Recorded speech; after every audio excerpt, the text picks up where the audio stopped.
Will be open. You're talking about the hangar. Yeah. Yeah. So when you speak, can you ask them maybe to come to the awning? That way they're not trying to go through, there's like no area for them to get through. Can you tell them? We're going to try to work that out. I've been coming in and out of here between 30 and 35 years. The last 25 as the president of the Navy Lakehurst Historical Society. It holds a lot of memories because when I was a youngster growing up, and we used to come in here, and I was able to see them working on the airships, and once in a while sneak a ride on an airship that had just undergone renovation and repair when they did a test flight. So it has a lot of fond memories. Every time I walk in here to Hangar 1, I'm amazed. I just kind of look up and do one of those oh my God things, and I actually work here. And you can't tell somebody the size of Hangar 1. They can't actually get the look and feel until you hear. A colossus of engineering for its time. And it's been up here for 100 years and still standing. You don't see many buildings, open air buildings like this around anymore. You don't need hangars this large.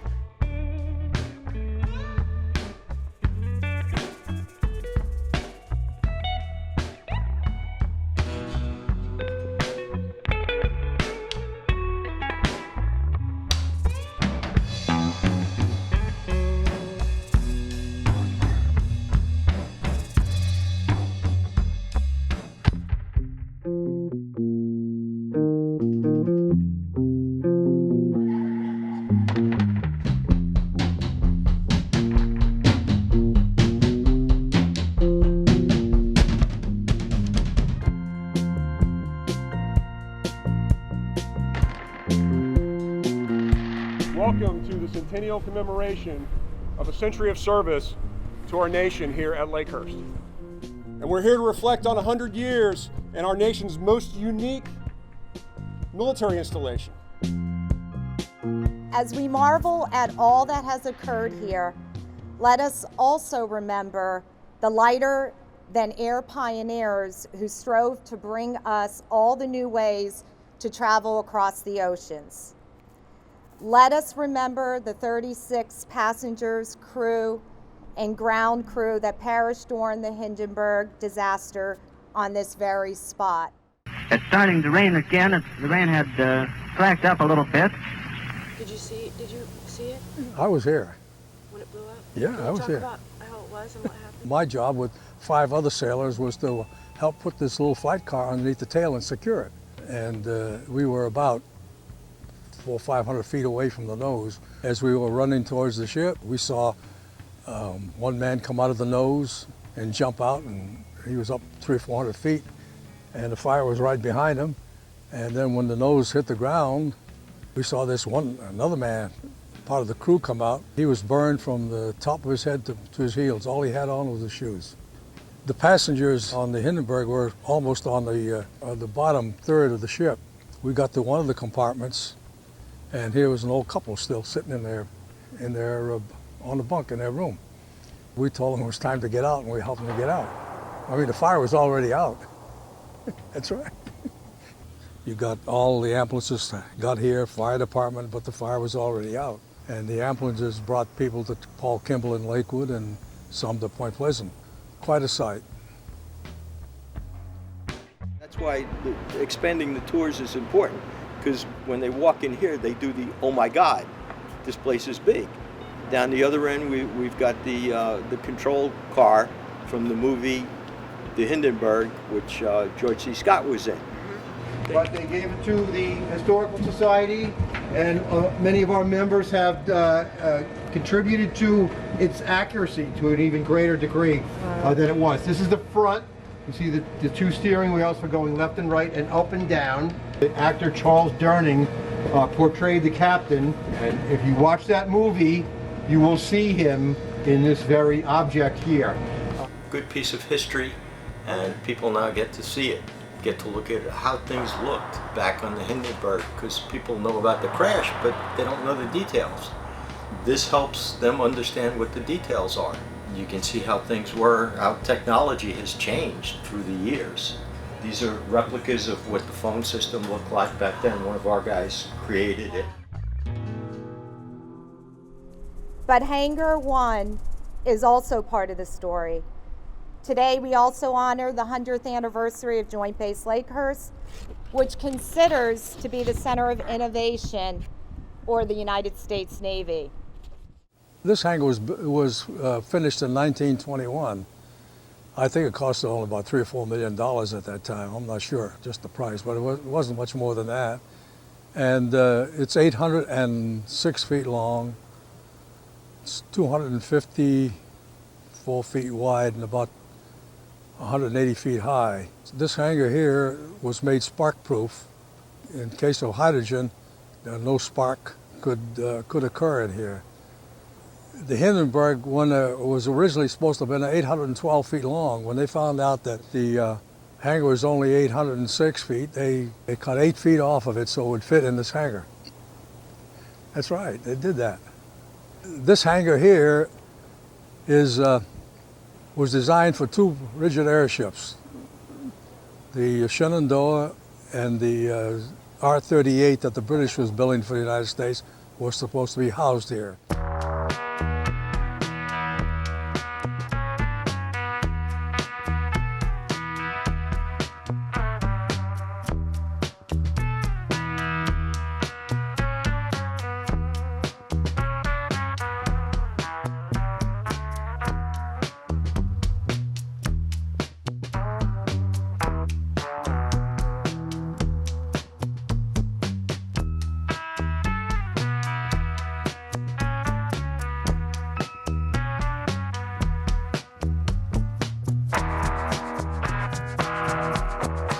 Feel the heat there, Jimmy? Underneath the wing, man. I think it's great. You know it's gonna rain though. Yeah. It's this humid. You do come into this hangar and don't sweat. You're not doing any work.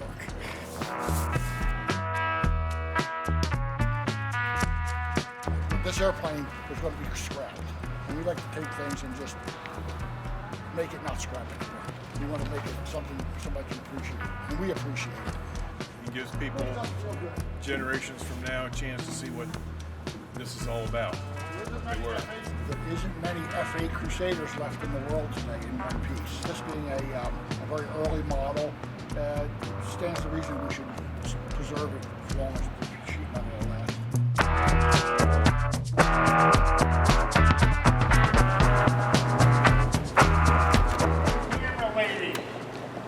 Hey, good morning.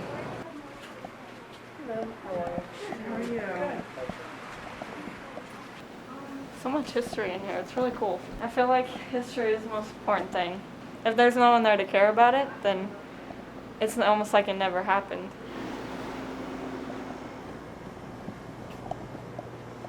Are you doing the red under there? I'm doing good. I told you I'd be down. And you know why you get that? I'm eating too much damn pasta. That's right.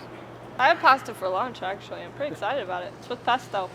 I got like tomatoes and mozzarella and like There you go. olive oil and basil. Nice. Salad. You're eating right. I'm an air traffic controller in the Navy. I think I got involved when I took my first tour in March of 2019 in the museum. I met Roger, and Roger told me about all the airplanes that they restore, and I think I fell in love with that. I was a crew chief on F4A. Oh yeah? Yeah, Navy. And there's the F4 when it was Right. coming out. Getting parked, 14 out of test. And that's the one we did the tails twice. And there's me. Be safe driving, all right? I will. Come on, we want you back here. Oh, I want to be back here. You know, no, I mean, I don't we're want to hungry leave. again. I'm hungry. I gotta go eat. You look at the, making me hungry. to do the restorations. It's really gratifying personally and as a group to see like the FA Crusader out there, what it looked like when I came in here. It had one landing gear in the scrap pile, and we took it out of there, and now that aircraft's going to be a prime display item in our hangar here and everything. And it takes a team effort to do it. One person can't do it or take credit for it alone because we all have to work together. We agree on a way to do something, and it gets done.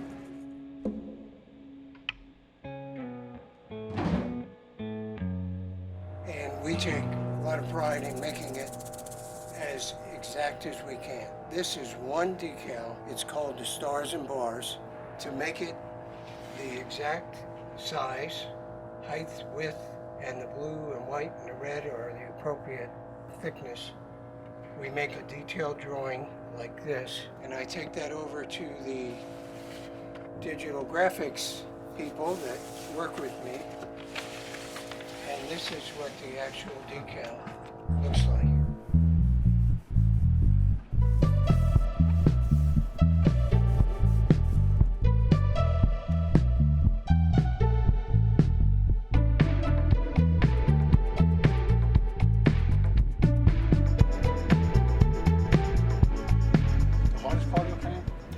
Tail runner.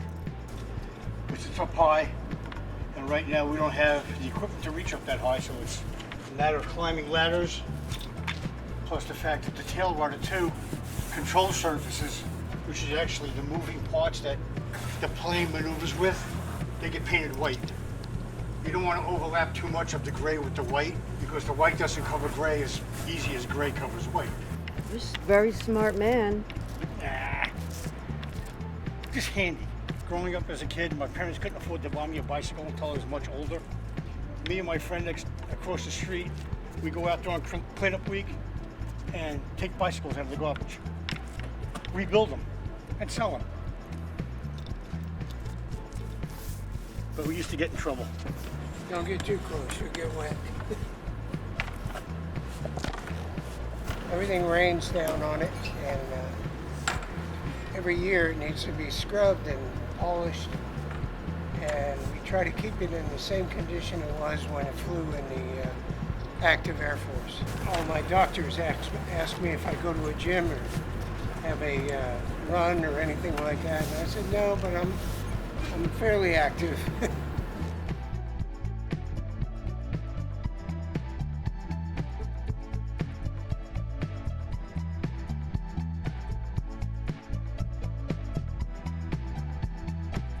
Frank Parise and Phil Schreiber, Sons of New Jersey, are here today. They shipped off to the sounds of the guns to protect freedom, defend the homeland, and then return to make their home here in the Garden State.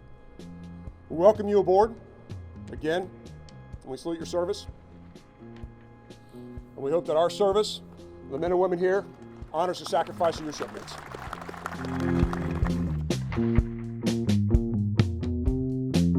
This event would not be possible without the tireless energy of the volunteers. Carl went through a list of names and folks, but quite honestly, this really was, we started this notion about a year ago, but it became something that happened in about a blink of an eye. Inside of a month, we said, hey, we're coming out of COVID. It's just safe enough for us to be able to get folks back together, and we wanted to do it because we knew we needed it.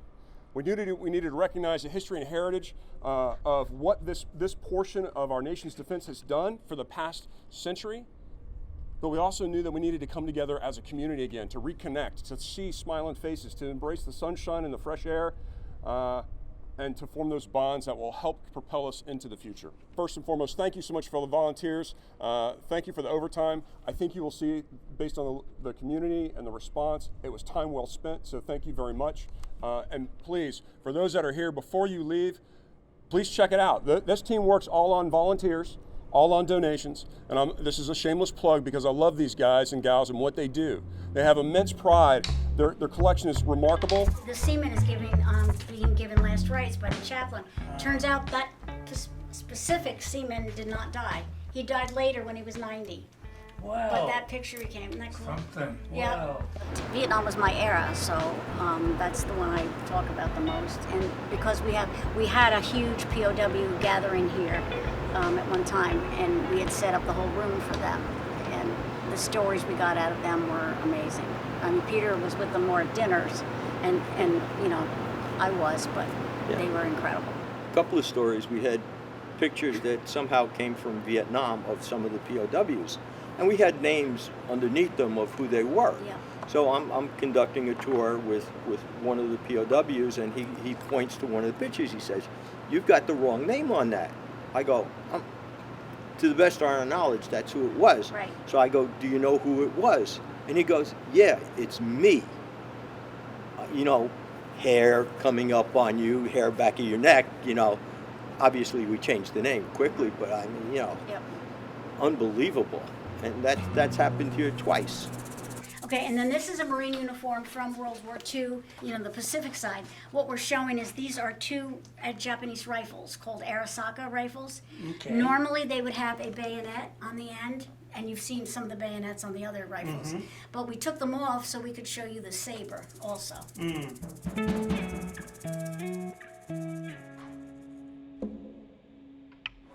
Believe it or not, I'm not trying to be funny, but that's what you learn in the military, probably more so than anything else. Make do with what you have. That's it. You're working with limited materials, Right. limited supplies, and everything else. So you take a look at it and say, I still got to accomplish the mission. I still have to do what I have to do. So how am I going to make this pile of crap work so I can get the mission done? Yeah. It's got more time getting painted than it does in the air. Yeah. You got to take a minute. You got to walk through. You just got to walk through the doors. This is the grand dame of naval aviation. Hangar 1. She's tired. She's weathered. But she stands tall. She stands proudly. I've seen her in the snow. I've seen her in the rain and driving winds. But they also take care of the Cathedral of the Air. It's a special place, and the Historic Society, you know, is the de facto carekeepers of that facility. And so we thank you very much for what you do to keep it going.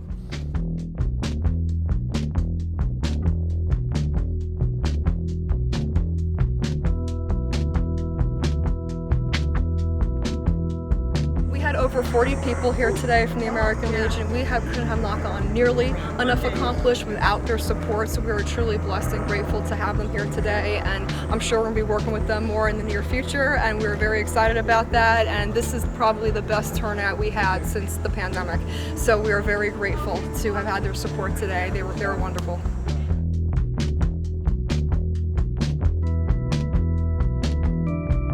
You know, I reached out for my American Legion members, and as you saw, not only did we have American Legion here from 5 different posts in the county. We had folks from the ROTC unit at High School North who came out in force and took care of the inside. We had some folks from the Military Support Alliance. So, you know, this was a group effort. You know, put it out, let people know what we were doing. They had been here before, they understood the significance of the cathedral. And we were all concerned about its future and its ongoing mission here. You know, for people to really appreciate what it was, you know, we came over and cleaned it up. So when people come over now, when you do a tour today, you know, they're not walking through a weed patch.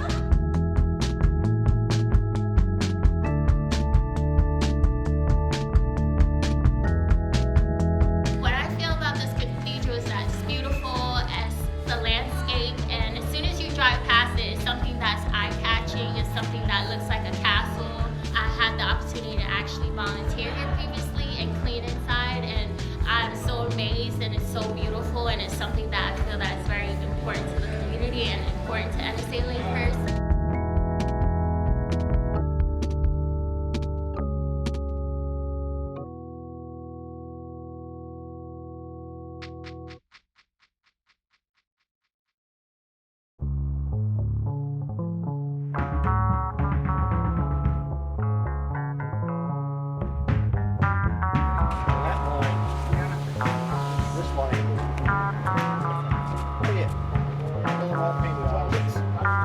It's going to be a mess on the other side. Because some planes, It should line up with that same to the end of it, so this is there. And look at the I think that looks good. So I think that anybody who's looking to volunteer with the Historical Society should do it. whatever it is, whatever you're comfortable doing. If you're more involved with the history aspect of it, if you like working with your hands, there's really something for everybody. I think it's really important that we get involved.